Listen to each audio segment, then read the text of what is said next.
everyone, welcome back to my channel. My name is Ken and I am a counsellor from Australia helping men and women to better understand and navigate their relational challenges, whether it be from all variety of things, from attachment issues, trauma, narcissism, or basic conflict challenges that we all go through. And on today's episode, I'm going to be talking about the anxious attachment, which is a really fantastic way of looking at the way we respond to the fear of people leaving us, abandonment, fear of someone not loving us, and looking at how that fight and flight response in us can be activated from dating particular people, like emotionally unavailable or avoidant partners, or we might have a very, very exaggerated anxious attachment as a consequence of bad experiences we've had growing up or from past narcissistic abusive relationships. If this video is of any help, please like and subscribe. It greatly helps me out. Please share in the comments below your experiences with your anxious attachment. I should let you all know I'm not going to be talking about how to heal the anxious attachment in this video today. That will be for another time. But for now, let's dive straight in.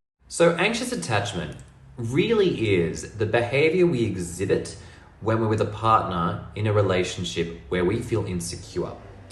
This can be brought out by a variety of different things, but generally speaking, the themes and behavior are quite consistent.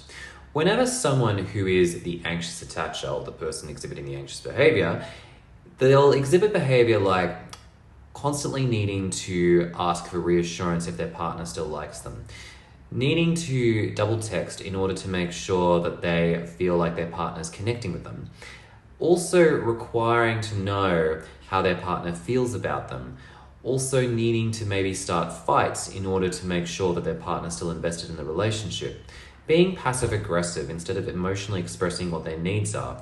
A fight might break out in the kitchen over the dishes not being cleaned, but really it's a cry for help in order to feel seen and heard rather than actually being about the dishes.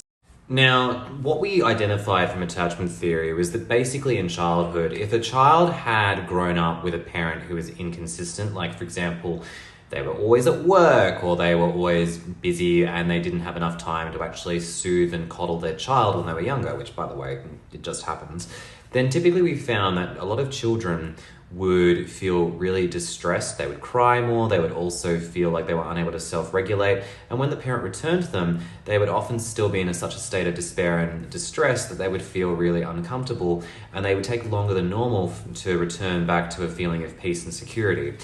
And for people who've experienced abandonment before, whether it be physical or literal or even just, emotional abandonment from a parent, like someone who just wasn't emotionally there for them, they are more hypersensitive to that feeling of someone not being present with them. But it doesn't mean that all of us don't have the capacity to feel that sense of fight or flight when we're not with someone who's connecting with us.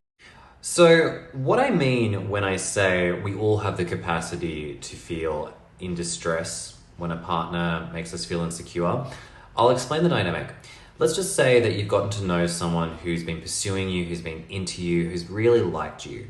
You've known this person for only a few weeks, but you really enjoy hanging out with them, but you're also feeling an undercurrent of the butterflies. Then at one point, they start to lurch away and you feel really, really worried that the connection is suddenly gone, that they're no longer interested in you. And it's a very powerful feeling in your gut. For me at least, it's in my gut. For some people it might be in their shoulders, it might be in their chest, but generally it's that feeling that something doesn't feel right. It's that sixth sense of knowing that our partner has emotionally pulled away. And even when we go to confirm, hey, how are you going? They might say things like, I'm fine, don't be so needy, you're being too pushy, you're being too nosy. But something inside of us knows that something it doesn't feel right. And even if they try to reassure us, we know that something isn't quite right. For a lot of us, we may take what another person has said at face value and go, okay, it is what it is. But for many of us, we will probably still feel an undercurrent of distress. We may feel that real undercurrent of feeling like something doesn't feel right and I don't believe what this person has said.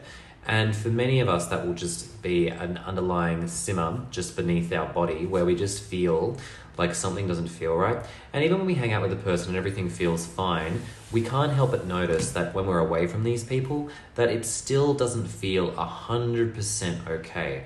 Like we're teetering on the edge of a cliff and we can't yet figure out whether or not they're really truly committed to us. That sort of sixth sense is what I talk about when I say that everyone has a degree of anxiousness or that anxious attachment.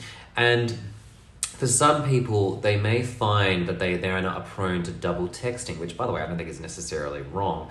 But when it becomes a chronic pattern and you find yourself feeling more needy, that is when you know you've been active. Now, where degrees of anxiousness can start to wildly vary depends a lot on a person's experience. When a person has been cheated on, has had narcissistic relationships where they've been made to feel like they just are not in a safe environment, which is a very subjective experience, and they want to constantly be reassured that everything is fine, that is when we see the height of an anxious attachment becoming incredibly destructive to a relationship.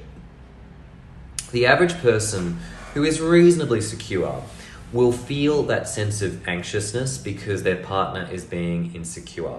But when someone has had a traumatic or difficult or untrustworthy background with a lot of people, that is when they become activated, and that is when we see behavior such as fighting, passive aggressiveness, and also incredibly insistent needs for reassurance that are wildly out of the norm. So just to understand the varying degrees of anxiousness when it comes to, say, texting. Say, for example, you haven't heard from your partner in a while. You might just send a message which is like, hey, I just wanted to hear how you're going.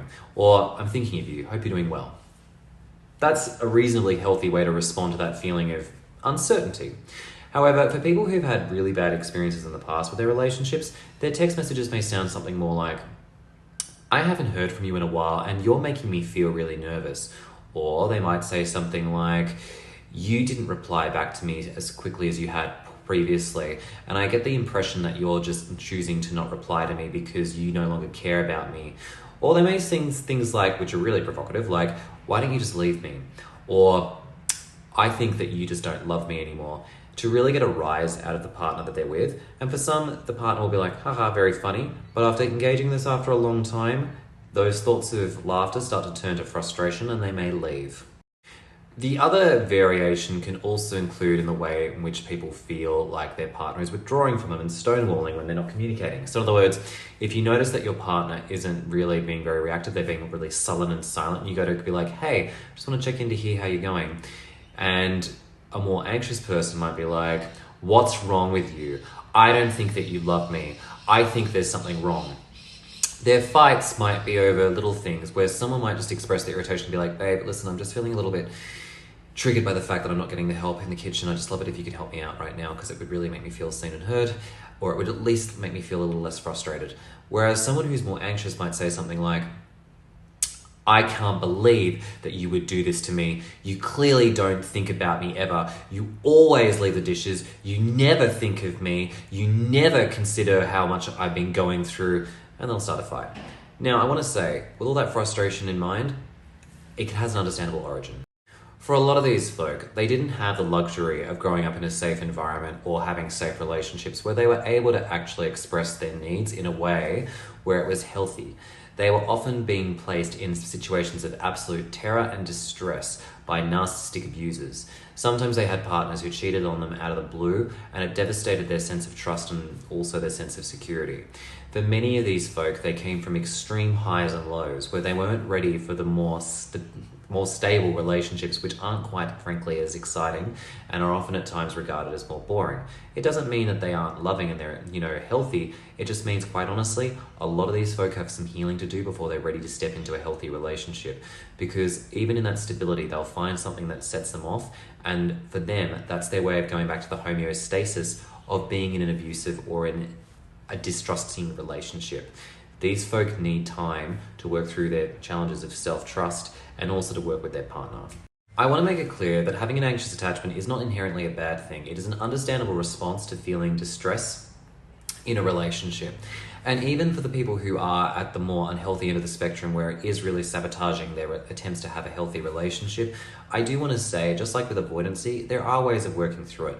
And whilst I said this video isn't really going to be about working on how to heal that, the quick thing I do want to say is that working with a therapist or a counselor like myself does really help in the long run to help you actually create a sense of safety and also to feel trust and consistency and able to feel as though you're not going to be abandoned and that there are people who are able to show up for you consistently. And that's a key word that I think is really important for all of this, is that we all do require a level of consistency in our relationships, and in failing that, it often is what brings out the anxious demon inside of us, trying to warn us that something doesn't feel right and that there needs to be an attempt to create security. And unfortunately, a lot of people out there just aren't able to create that security for us, and it is what it is. So with that all being said, I just want to round up this video by saying, if you've experienced any form of anxiousness in a relationship, please feel free to share it below. I'd love to hear how you found this. I think the key message that I want to take away, I want to impart to those of you watching this video is to say, feeling anxious in a relationship is in and of itself not a problem. It's about how you navigate that, your awareness of how it shows up, and also being aware of how you want to manage this going forward for yourself. It is incredibly important to take due care and responsibility for this, because it is very easy to feel like there's something wrong with you, or also to fall into negligence where you don't take responsibility for it, and you unfortunately create a self-fulfilling prophecy where just by being anxious, you end up inevitably forcing someone away because they just can't stand being at the end of all of your passive aggressiveness or all your, quite frankly, the neediness that they feel like you're projecting onto them too. It's an unfortunate way to go, and it's unfair for everyone involved. At the end of the day, feeling anxious is a way to build trust with your partner. It's by getting that sense of clarity and also security in the relationship that you're creating, where opportunities in that anxious attachment can actually provide the foundation and bedrock for trust and consistency going forward. And if a partner is simply unable to provide that, it is what it is. And we have to look for ways also within ourselves to self-regulate and ask ourselves a fundamental question: can I get my safety and security with this partner? If not, there's nothing more you can do.